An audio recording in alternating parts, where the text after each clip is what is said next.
Son las 7 horas con 43 minutos. Damos la bienvenida al doctor Patricio Torres, abogado experto en temas laborales. Doctor Torres, bienvenido. ¿Cómo ve usted las movilizaciones que se iniciarán el día de mañana en un país que se encuentra desde el punto de vista político bastante atomizado en lo que es ya un año electoral? Bienvenido. Muchísimas gracias, ingeniero. Muy buenos días a usted y a todos quienes nos escuchan y nos ven. Bueno, era de esperarse la respuesta de las distintas organizaciones y hoy fundamentalmente las organizaciones de carácter sindical. Aquí en la ciudad de Cuenca también el día de mañana habrá una movilización que partirá desde Parque de San Blas hacia el centro de la ciudad de Cuenca, fundamentalmente requiriendo del Ejecutivo la derogatoria del incremento del costo de los combustibles, que se lo ha entendido como una medida que va a afectar realmente en su conjunto a la economía popular.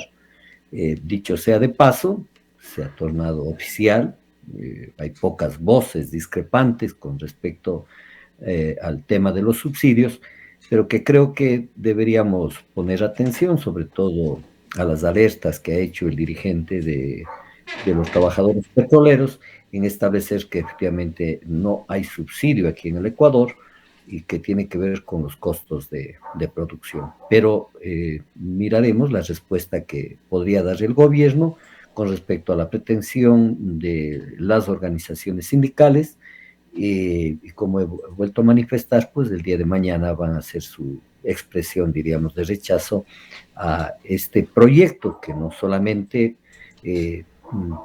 obedece al hecho de incrementar el valor del costo de los combustibles, sino también considero yo que es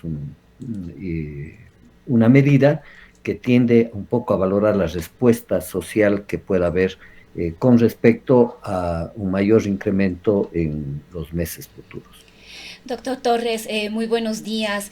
Estas protestas que se desarrollarán este 4 de julio, convocadas por el sector sindical, se dan además en el marco de una serie de cuestionamientos a la organización de los trabajadores a través de los sindicatos. Se ha denunciado beneficios exorbitantes que en algún momento podrían incluso considerarse groseros frente a la situación precaria y de pobreza que viven muchos ecuatorianos y ecuatorianas, personas que ni siquiera han conseguido un empleo, pero además se ha dicho que estos beneficios se han conseguido a través de contratos colectivos que han sido logrados tras caminos poco regulares o irregulares, es decir, ilegítimos, ilegales inclusive. Tanto es así que el Ministerio del Trabajo, a través de su titular, de la ministra, está solicitando que estos contratos colectivos sean dados de baja. Sería importante conocer cuáles son sus análisis respecto de esto, considerando que usted es un experto en el ámbito laboral, pero también ha sido asesor de las organizaciones sindicales.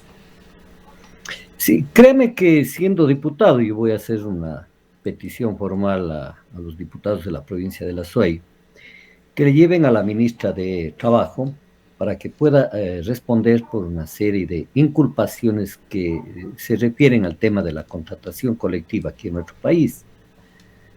Anoche estuve revisando el contrato colectivo, sobre todo la Corporación Eléctrica, eh, realmente también preocupado por una campaña que tiende en lo fundamental, digo yo, no a establecer la verdad de los hechos, sino a desprestigiar a la contratación colectiva en nuestro país.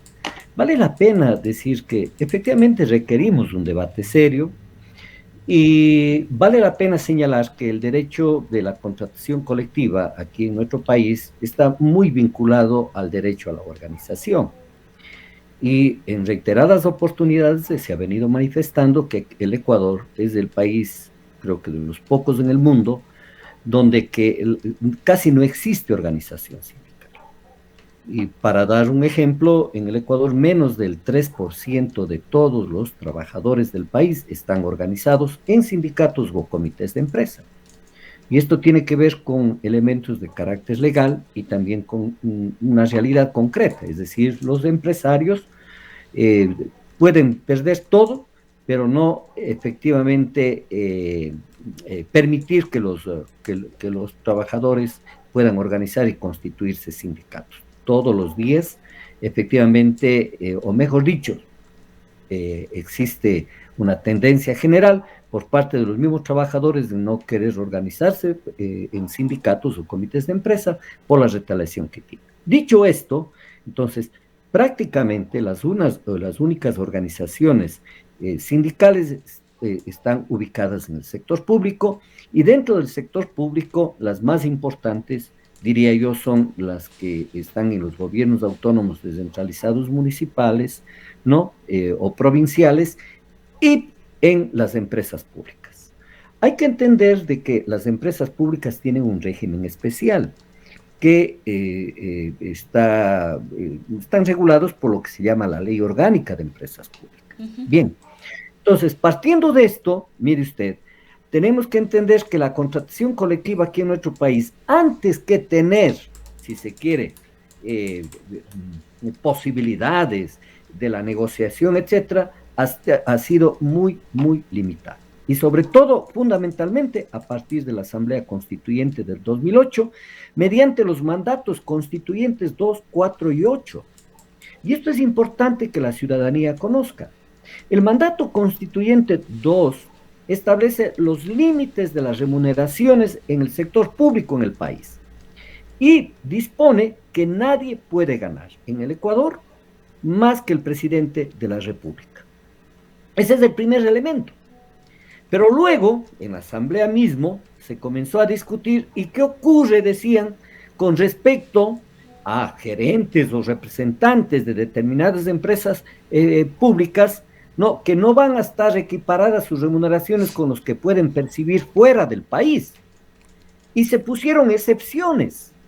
Por ejemplo, ponían como ejemplo, diríamoslo así, no, cuánto o no podía ganar menos que el presidente de la República, por decir algo, el gerente del Banco del Pacífico, que es empresa pública, que es entidad pública. Y entonces pusieron excepciones ellos mismos. Mire usted, y esas excepciones tienen que ser autorizadas por el presidente de la República o su delegado.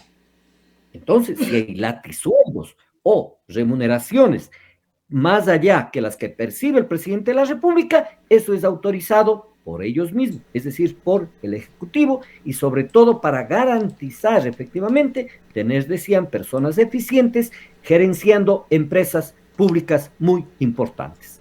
Segundo, el mandato constituyente número 4 estableció límites a las indemnizaciones por despidos intempestivos.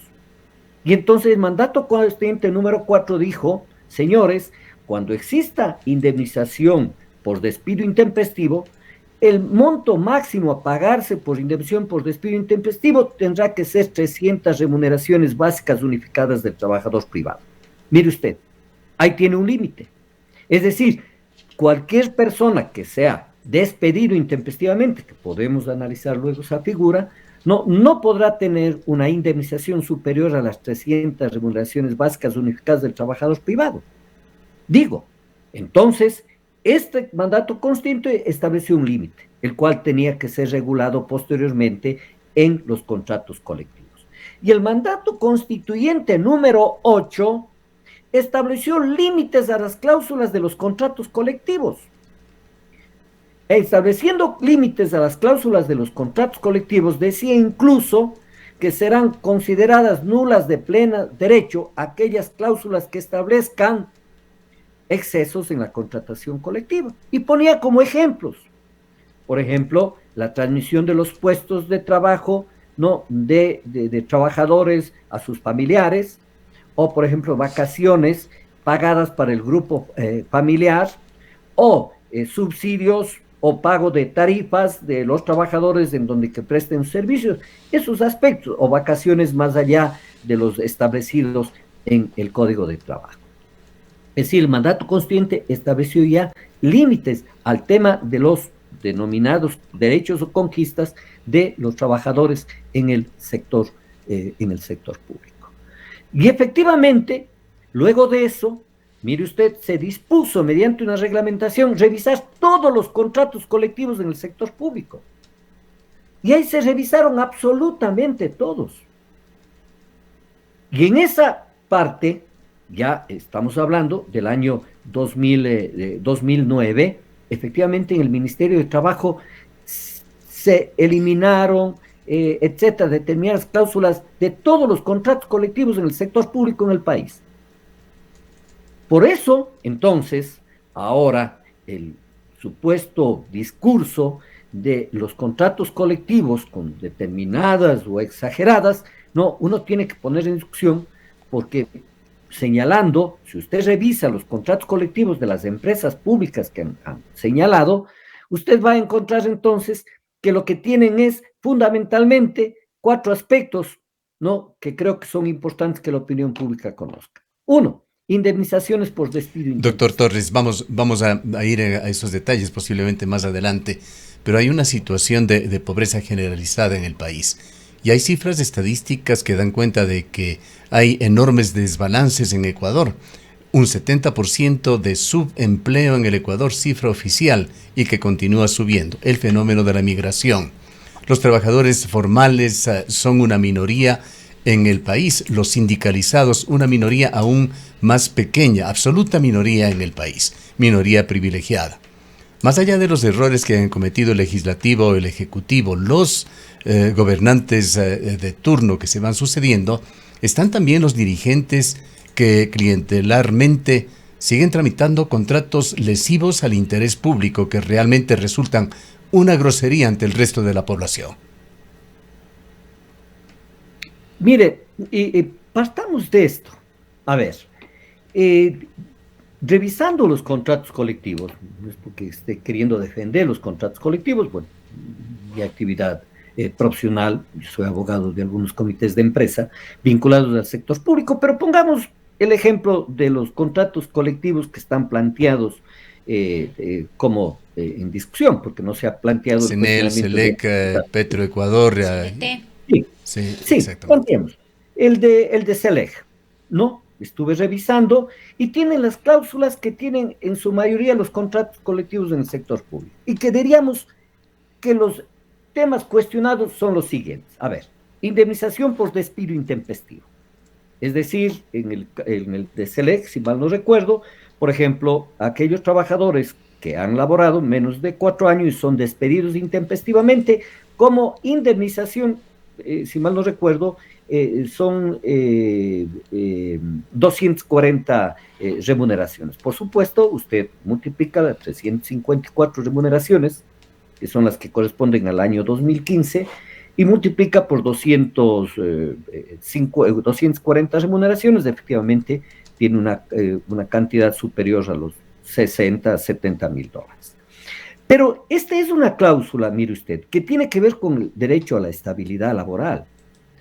Porque le aseguro, si es que no existieran estas cláusulas en los contratos colectivos, cada recambio en el poder político significaría un despido masivo de los trabajadores en el sector público. Esta es una garantía en el caso de que si es que el trabajador es susceptible de ser despedido. ¿Qué es el despido intempestivo? Es el rompimiento unilateral, violento, por voluntad, digamos, del empleador, sin causa o justificación alguna. Es decir, es por el hecho de efectivamente despedirle al trabajador. Entonces, esta es una garantía en los contratos colectivos que tiende fundamentalmente a garantizar la estabilidad. Le aseguro que si es que no existiera esa cláusula en los contratos colectivos en las empresas públicas, cada 2 o cada 4 años, según existe el recambio político en el Ecuador, usted tendría, ¿no?, despedidos, ¿no?, o desenrolados, ¿no?, e ingresados otras personas. Este es uno de los aspectos que se dice que son supuestamente, ¿no?, derechos desmedidos, exagerados. 2, el de la renuncia voluntaria, indemnización por renuncia voluntaria, que fue creado en la Asamblea Constituyente. En este mandato constituyente número 2, dispone que en el sector público, en el caso de que los servidores, ¿no es cierto?, renuncien para acogerse a los beneficios de la jubilación, pueden tener un beneficio, ¿no?, de hasta 7 remuneraciones anuales, ¿no? Y hasta un monto máximo de 210, dice hasta. La misma que esa bonificación luego fue regulada en determinados contratos colectivos. Entonces, en contratos colectivos de la SELEC también se establece que aquel servidor que renuncie, no voluntariamente, tendrá una bonificación de 7 remuneraciones, ¿no? Por año, y multiplicado por los años de servicio. Es decir, si un servidor público o trabajador en este caso no renuncia, tiene 10 años, tendrá una bonificación efectivamente de 10 remuneraciones por 300, perdón, de 7 remuneraciones por 354 y por 10 años de servicio. Este es otro de los beneficios que constan en general en los contratos colectivos en las... Pero no por eso dejan de ser unos beneficios extraordinarios. Nuevamente, contrastando con el resto de la población, doctor Torres, ¿qué decir del contrato de CENEL, por ejemplo, que asegura alza salarial de $100 al año para cada trabajador, cuando usted sabe que las comisiones sectoriales están dando alzas que no llegan a $10 anuales, o los trabajadores de CNT que tienen 4 años de estabilidad, blindaje por fusiones, o los del IES, que ahora está de moda aquí en Cuenca, con los dirigentes sindicales con permisos de hasta 40 horas semanales, es decir, un permiso para no trabajar, para pasarse de vacaciones. Esto se sigue dando. Y otro tema que quisiera abordar también con usted es esta especie de caducidad que se va dando en los sindicatos del país, lo caduco del discurso de los dirigentes. Los propios dirigentes, con alguna excepción, y en esto recordamos del día de ayer, fue penoso dialogar con Mesías Tatamuez, quien preside la SEDOCUT, viejo dirigente, quien hace gala de un discurso elemental, destruyendo el idioma, y como él hay varios otros dirigentes que parecería que ya han cumplido su ciclo. Pero no hay o no se permite la renovación con nuevos dirigentes, doctor Torres. Hay que hacer algo realmente para cambiar. No desestimamos el importantísimo contrapeso que los sindicatos, así como otros sectores del país, tienen que dar en un Estado de derecho, pero algo está pasando que va llevando a esta obsolescencia de la lucha sindical en el Ecuador. Yo creo que eso parte, bueno, yo creo que es innegable la necesidad del surgimiento, o mejor dicho, de la afirmación de nuevos dirigentes, toda vez que en la misma Constitución de la República, ¿no? Porque refiramos a la Constitución de la República, porque que se garantice el derecho de organización, en el cual efectivamente en ese ámbito, y de acuerdo a nuestra legislación laboral, también la dirigencia sindical pues debe ser renovada permanentemente. Ese es el principio de alternabilidad.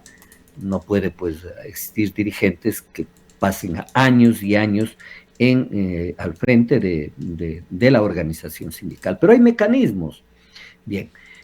Pero además hay parte de algo lo que yo le decía. Es decir, es extremadamente limitada la organización sindical en el Ecuador. Algún momento señalaba yo de que ni en la época de las dictaduras en el Cono Sur, el porcentaje de organización sindical eran tan bajas como es en el Ecuador. Entonces, si hablamos de que a menos del 3% del total de los trabajadores en el Ecuador están organizados, entonces usted va a tener una explicación para la falta del surgimiento de nuevos dirigentes de carácter sindical, que le harían bien mucho al país, para entrar a discutir con los temas que incluso estamos discutiendo, y efectivamente evaluar si la contratación colectiva está sirviendo para cumplir los objetivos fundamentales que tienen. ¿Cuál es? El mejorar las condiciones económicas, en este caso, del trabajador. Para eso es la contratación colectiva. Entonces, es evidente que no va a surgir en forma inmediata en el Ecuador nuevos dirigentes sindicales si es que efectivamente está muy restringido el ámbito de la organización. ¿Y qué es lo que viene ocurriendo? En la ciudad de Cuenca, por ejemplo, si mal no recuerdo, la única organización sindical en el sector privado es la de Continental Tire. Y no conozco otra organización más en el sector privado. Mire usted, y con tantas empresas y tantas industrias que existen en Cuenca, ahí hay un motivo, que efectivamente hay un impedimento real para que se organicen los trabajadores, porque en el momento o en el inicio de pretender organizarse, o efectivamente son despedidos en forma inmediata o estigmatizados en sus actividades. Y esto usted lo puede preguntar en las principales empresas en la ciudad de Cuenca, así como ocurre en Cuenca, ocurre también en el Ahora, resto del doctor país. Torres, ¿cree usted que va a trascender este pedido de la ministra de dar de baja? Ella ha alertado que más allá de los beneficios que puedan establecerse en estos contratos colectivos, la firma se ha dado de maneras irregulares y no siguiendo los procesos que debían darse en el marco de la legitimidad. ¿Cree usted que va a trascender este pedido y se dará de baja estos contratos colectivos? Hay otra, diríamos, falacia por parte de la ministra de Trabajo, y un poco para podernos entender. La ministra de Trabajo, bueno, fue la persona que señaló que al negarse en la consulta popular el trabajo por horas, señaló que vía acuerdo ministerial iba a reglamentar, decía ella, el trabajo por horas en el país. Entonces la ministra, con profunda pena lo digo, porque ella fue integrante de la Corte, fue juez provincial, y creo que de la Sala de lo Laboral en la provincia del Guayas, pero me parece que hay profundo desconocimiento en el Ministerio de Trabajo con respecto a las normas que rigen en general aquí en nuestro país, sobre todo lo que tiene que ver con legislación laboral. Vea, la ministra de Trabajo acaba de emitir un acuerdo ministerial, el 80 del 2024, para reglamentar la presentación, negociación y suscripción de los contratos colectivos, tanto en el sector privado como en el sector público. Y entre sus disposiciones transitorias en este acuerdo ministerial, dispone la revisión de los contratos colectivos, dicho sea de paso, una revisión que ya se lo realizó, como yo señalaba, a partir, sobre todo en el año 2009 y en el año 2010 aquí en nuestro país. Pero bien, entonces, en este acuerdo ministerial, lo que hace la ministra es establecer un procedimiento, ¿no?, que ya está establecido fundamentalmente, ¿no?, en el Código de Trabajo. Resulta que nosotros tenemos un Código de Trabajo en donde está establecido el procedimiento, ¿no?, con respecto, se llama, ¿no?, a la presentación del contrato colectivo y a la reclamación obligatoria. Es decir, usted presenta un proyecto de contrato colectivo, si no hay acuerdo sobre la totalidad del contrato colectivo, somete a tribunales de conciliación y arbitraje, organismos jurisdiccionales que están reconocidos en la propia Constitución, porque la Constitución de la República dice y garantiza la organización, garantiza la contratación colectiva y el sometimiento de los conflictos colectivos de trabajo a tribunales de conciliación y arbitraje, es decir, son organismos jurisdiccionales reconocidos en la Constitución de la República del Ecuador. Entonces, esto ha estado reglamentado y es un trámite que se lo tiene que dar. Y son esos tribunales los que, mediante resolución o sentencia, efectivamente, ¿no?, aquellos contratos que no han logrado un acuerdo sobre la totalidad son sometidos a una resolución de ellos. Es decir, es igual que cuando uno va a la Administración de Justicia y dice, señor juez, ¿no?, sabe que considero yo que se ha vulnerado este derecho y solicito que usted declare que yo tengo este derecho. Idéntico son en el trámite ante el Tribunal de Conciliación y Arbitraje. Doctor Torres, realmente son temas muy, muy amplios y complejos. Requeriríamos muchísimo tiempo para enfocar toda esta problemática. Quisiera, en honor al tiempo, pues se nos ha agotado ya, nos hemos excedido un poco, terminar con una pregunta sobre la consulta popular, la evidente dificultad de operativizar la consulta popular que se está viendo. Por allí en la Asamblea todavía están decidiendo sobre el tema de las penas para controlar el narcotráfico. Pero en lo que se refiere a lo laboral, ¿cuál es el marco legal en el que queda el trabajo por horas, el trabajo ocasional, a tiempo parcial en Ecuador?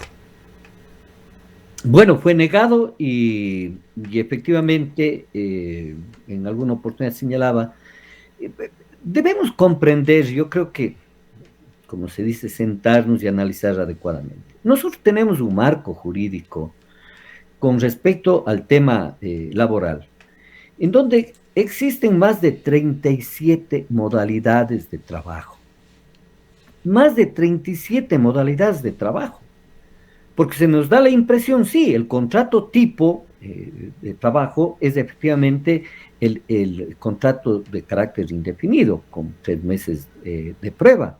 Pero hay distintas modalidades, diríamos, ocasionales, temporales, a destajo, por obra siesta, en el sector turístico, en el sector agropecuario, es decir, en donde se puede efectivamente brindar esas opciones. Pero con respecto a esa pregunta, es obvio que no pasó esta enmienda de carácter constitucional y queda como dispone en la Constitución, porque la Constitución, a más de prohibir el trabajo por horas, establece que esa es una forma de precarización laboral. Por lo tanto, al estar prohibida la precarización laboral en nuestro país y el trabajo en forma expresa por horas como una forma de expresión, entonces efectivamente no se puede instrumentalizar. Alguien ha señalado, sí, existe en el Código de Trabajo el trabajo por horas, pero es obvio, cualquier persona que entiende, hay una derogación tácita, si se quiere, al promulgarse la Constitución de la República del 2008, efectivamente todas las normas que se oponen, no de rango infraconstitucional, en los Bien. hechos quedan Yendo derogadas. al inicio, doctor Torres, con su larga experiencia como dirigente, como una persona que también estuvo por muchos años en las calles, más allá de la labor profesional que desarrolla ahora, ¿cuál es el desarrollo previsible de las protestas que se inician el día de mañana? Bueno, mañana, porque he escuchado también que va a haber una especie de paralización, creo que no. Mañana van a haber las movilizaciones planteadas.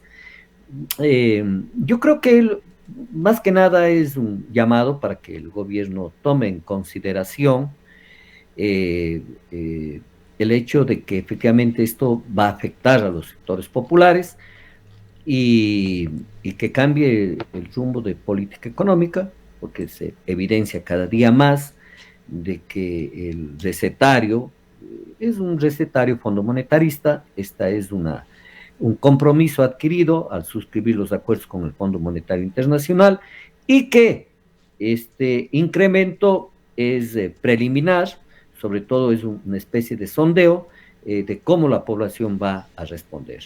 Aspiramos que dependiendo de la concurrencia de las personas el día de mañana, pueda esta tener repercusiones de carácter político. Muchísimas gracias por habernos acompañado, doctor Torres. A usted muchas gracias, ingeniero, y Rosana, muchas El gracias. doctor Patricio Torres es abogado, experto en temas laborales, fue dirigente por muchos años del desaparecido Movimiento Popular Democrático. Son las